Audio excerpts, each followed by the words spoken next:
Armored Warfare's third season of content offers up plenty of bug fixes and an impressive new map. The new female class in C9 slashes down enemies with a mighty magic-imbued sword. Smite introduces the first mage with critical hit chance, and Black Desert delivers its 18th playable class, who's all about aiding your allies. It's all about humanity. What's good, everyone? James Ballon here with your weekly recap for gaming news and announcements of the week of June 28th, 2019. And starting out the news this week, MindArc is once again hosting their Summer Mayhem event for Entropia universe. This event, which is already underway, will run until July 1st and will see players proving themselves against the Ascended Mulman and protecting planet Calypso.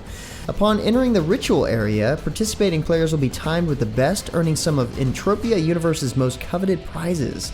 In addition to the Ascended Mulman timed assault competition, you can also join in for Mayhem Annihilation gameplay. After activating the pile of skulls near the event entrance, you'll have to kill spawned creatures to accumulate as many points as possible over a limited time. The ones who earn the most points will earn even more valuable prizes. Seems like a fun event. Speaking of fun events, MMO's Jason got a chance to attend a sneak preview of the Dragon Bash Festival for Guild Wars 2. If you want to see what all the event will entail, you can check out the full article linked in the description. And while you're there, MTG fans will want to check out Jason's assessment of the Magic Core Set 2020 spoilers that were released this past week. And we've also got a write-up on the new Pathfinder class from MapleStory. There's even a preview of World of Myths, so be sure to go and check out all the news beyond the news at mmos.com. Next up, Aurora Studio released details for their challenging new mode coming to Ring of Elysium called Ashen Eye. That sounds bad. It sounds like there's ash in your eye, which kind of makes sense, as you'll learn here shortly. This mode was teased at E3 and is now live and will have a new win condition, as well as new elements for players to endure if they want to survive.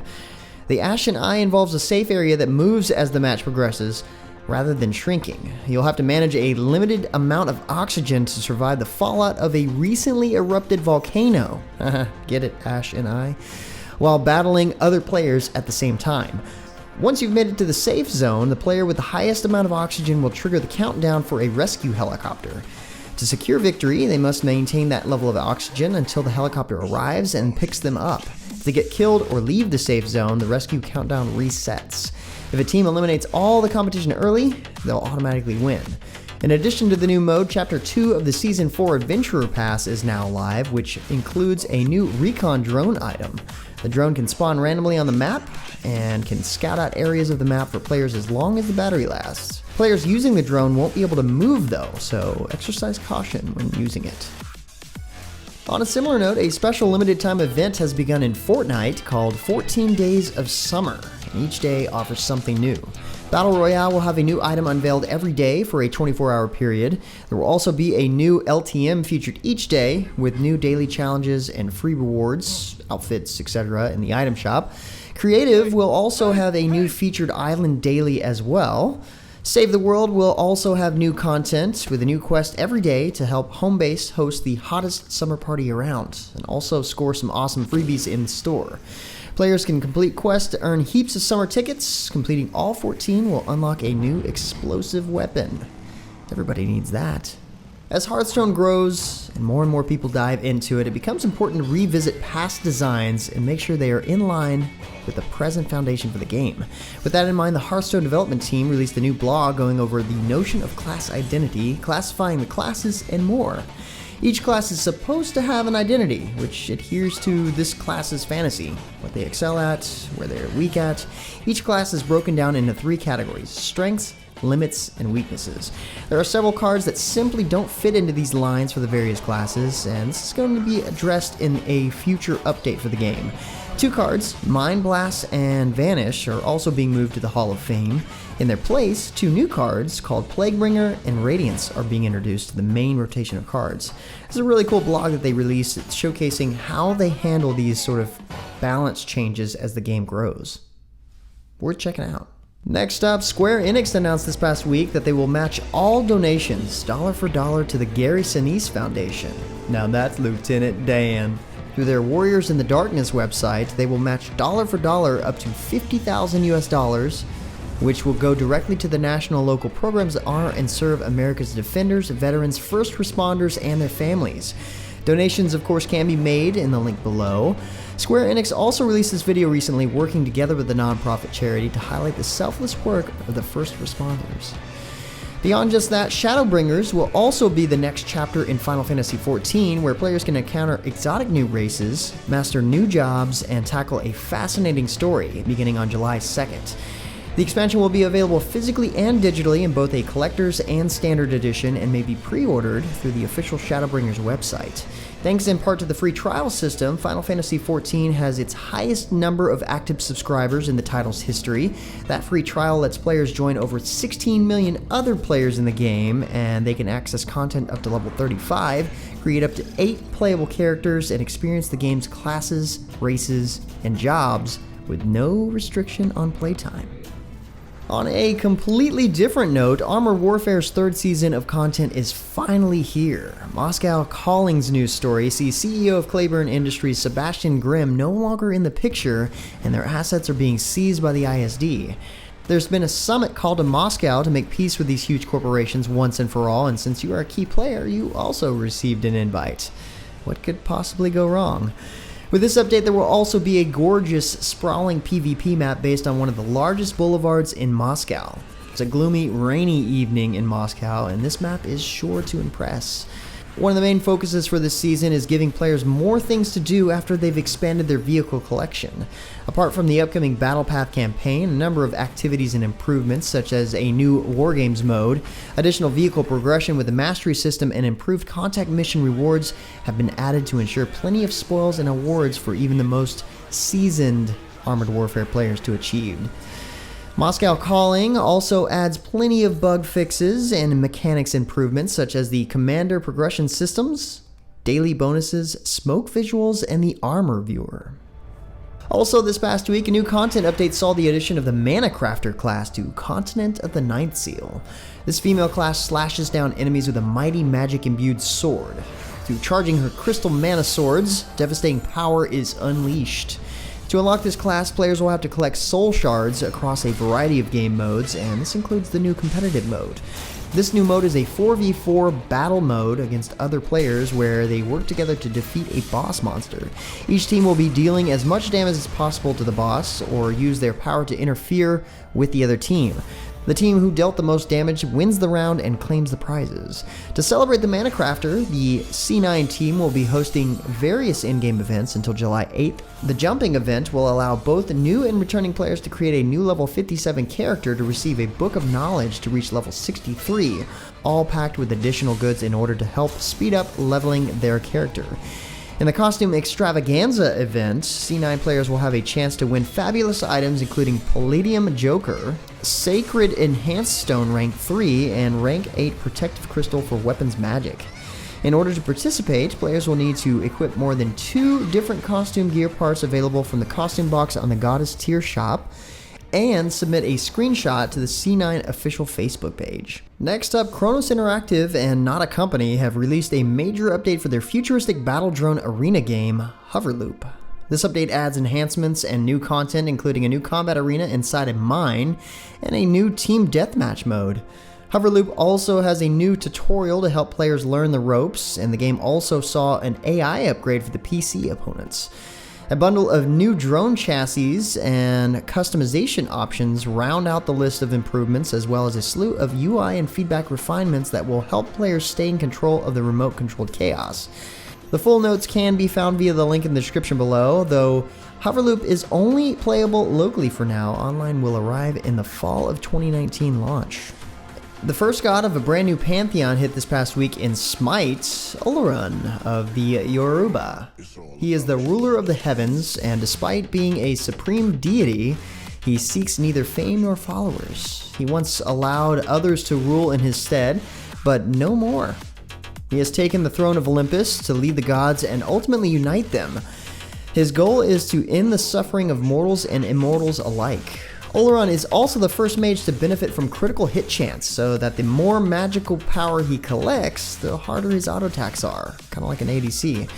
He can also channel pure heavenly energy and deal further damage, or release the power of the sun itself. Calling on his fellow deities, Olodumare and Olofi, Olorun is capable of creating a sanctified field, a zone in which he alters time, slowing enemies and speeding himself up. He really seems like a combination of some other really fun to play gods. As a recent Mage fan, I'll have to give him a try, once the popularity dies down a bit at least. Originally released back in May on PC, the new Trove Going Green update is now available on PS4 and Xbox One. This update focuses on gardening with new vegetables and other gardening features for players to explore, including new crafting stations and recipes. There's also a new gardening rank to earn in Horticulturalist. Players who reach the Horticulturalist rank can explore new habitats and acquire new unique allies like the flowered fayray or the apple shell snail. In other MMO news, Astellia Online's first ever closed beta has officially launched this past week for those who pre-purchased the game. Those who received a code in our MMOets giveaway can also join the test, but not future tests. Sorry about that, guys. This closed beta will run until July 2nd, and giveaways are also happening on the Astellia Discord server. These testers will provide the studio with invaluable feedback about features and mechanics in Astellia, such as the progressive speed and the updated combat systems. If you want to participate in the test, you can find links to both the Astellia Discord server and to the game's website to purchase it through the article in the description. Next up, Brawlhalla's latest update sees the introduction of Petra the Darkheart. This new playable legend uses orbs and gauntlets for weapons and has 8 strength, 4 dexterity, 4 defense, and 6 speed for base stats. Daily missions were also improved in this update, and localization will now be available for Switch players. There are new test features to check out too, and a brand new Brawl of the Week, Kung Foot. Also this past week, Rebellious Software announced that World of Myths will have players tackling faction wars soon, and that new Mythologies will also be joining the game. Faction wars will have players championing a faction of their choice for rewards and reputation to ultimately sway the tide of war. World of Myths is pushing aside the standard daily quest model of CCGs and instead using factions. Players will champion a faction of their choice, and by winning matches in that mythology, players can earn reputation and will gain rewards. This way, they can unlock more content by playing the way they want. With faction wars, players will be able to assist their pantheon in dominating the world map. During the faction wars, mythology communities will decide which areas to attack or defend in an attempt to increase the area their faction controls on the world map through organized contests. Members of each faction will fight it out in tactical 1v1 battles, with the victorious mythology unlocking massive rewards as well as new content. In addition to this, World of Myths' latest update will introduce Mesoamerican, African, Chinese, Slavic, and Egyptian mythologies to offer some new and exciting ways to play the game. Next up, Black Desert Online's 18th playable class and its first support class is now available on Xbox One and PC. The Shai class is focused on healing and support skills and brings a new approach to tackling mini quests in the world of Black Desert Online, unlike anything the game has seen before. The update also brings a trio of new donkeys to Derome, Charos, and Valet. These offer benefits to Shai as they are her special interest. To celebrate her release, a Mount EXP Plus 50% boost event is taking place right now. The release of Shai also sees a special event where players can decide how to play Shai by choosing one of 3 given paths. These paths correspond to the archetypal play styles that are unique to Black Desert Online and offer players a more thematic approach to begin a new adventure. Shai herself specializes in aiding her allies, though she can protect herself with her huge florang. She can heal and offer other beneficial effects that should make PvP and PvE alike interesting. The leveling event that allows trial players to earn a free copy of Black Desert Online is still ongoing as well and lasts up until the 10th of July. As a reminder, all you have to do is log in on 7 different days and have one character reach level 50 by the end of the event. Good luck. Up next, a massive update launched this past week for Prosperous Universe. The locality update adds local markets, a new way for players to exchange goods. This will help players reach far beyond the established trading hubs of Katoa, Montem, and Prometor. There's also a company rating system to see which companies you think you should trust.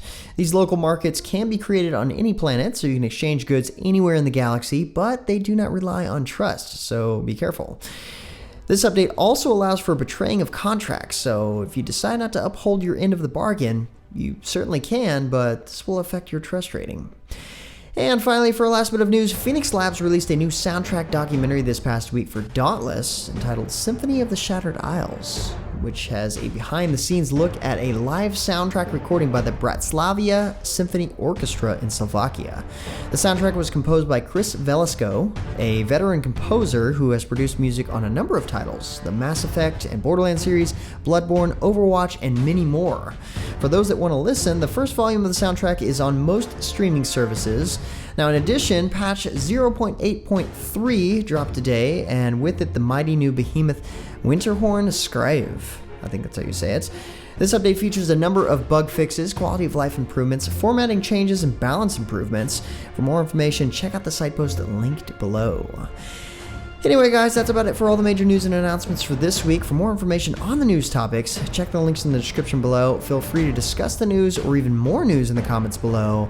Don't forget to like, subscribe, and share this video. But until next time, guys, that's going to be it for me. I'm James Blonde. See you out there, gamers.